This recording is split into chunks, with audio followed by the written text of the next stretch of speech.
What are the differences between scoliosis and stenosis? Scoliosis is a spinal condition that involves the development of an unnatural sideways bending curvature. And this curvature also has rotation into the concavity, making the scoliosis a complex three-dimensional condition. Scoliosis, unfortunately, is also a progressive condition, meaning it is its nature to worsen over time, particularly during adolescence while they're growing, and later stage life like 50, 55, or older. As patients age with scoliosis, it can compress and lead to more pain and progression.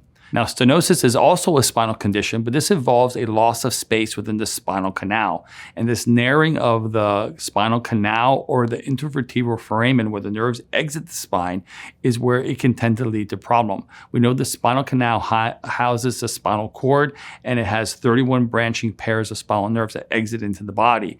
And when we have loss of space, this can begin to compress and impinge or pinch nerves, and it really changes the environment in which the nerve tissues sit in, which can lead to problems. Now, when we look at what causes scoliosis, we know there are very different types of scoliosis, but scoliosis is typically diagnosed by the type associated, meaning what we think is associated with causation. The majority of cases are diagnosed as idiopathic scoliosis, meaning we don't know what's causing it, where the minority have associated known causes. 80% are considered idiopathic, where the remaining 20% are associated with neuromuscular scoliosis, congenital scoliosis, or degenerative scoliosis. Now, spinal stenosis is typically caused by some type of degeneration, disc bulging, disc herniation, or spinal alignment that can affect the areas of the spine, which can cause those areas to become smaller, like the spinal canal and the IVFs. It also could be associated with spinal injury or trauma. Now, some symptoms of scoliosis and stenosis can be similar. Symptoms of scoliosis tend to increase with progression, where symptoms associated with stenosis are also known to be progressive, but they tend to start not necessarily slower and more gradual onsets, where the symptoms with scoliosis can be very rapid because curves can progress rapidly during growth.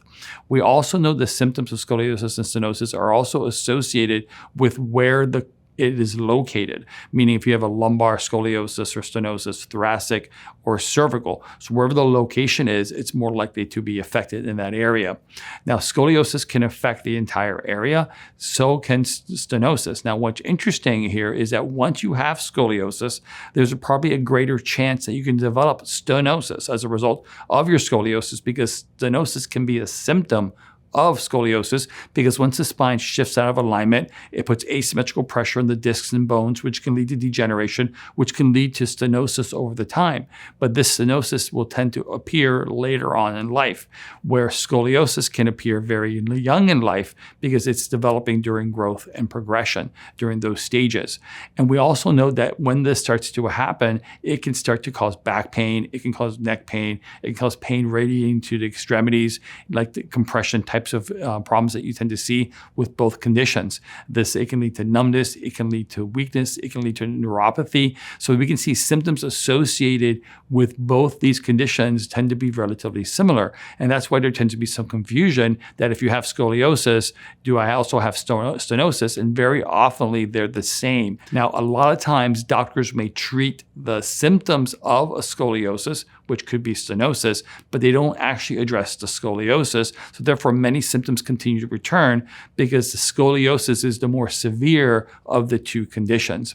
And we know scoliosis, like I mentioned, can affect all ages, but a lot of times when it affects younger children, there tends to be no pain associated with, because there hasn't been enough degeneration or compression to the nerve tissues.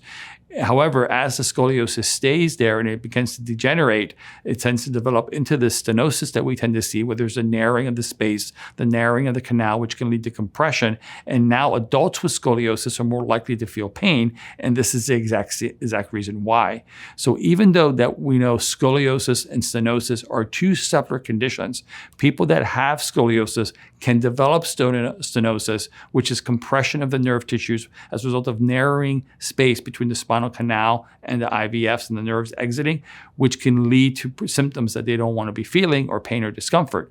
So therefore, the treatment plans associated in trying to help these patients that have both should be on addressing the structure of the spine. Because as you improve the alignment and you improve this structure, we improve the relationship between all the vertebrae, which can improve the space between these vertebrae and decompress the nerves and allow these nerves to function at a higher level.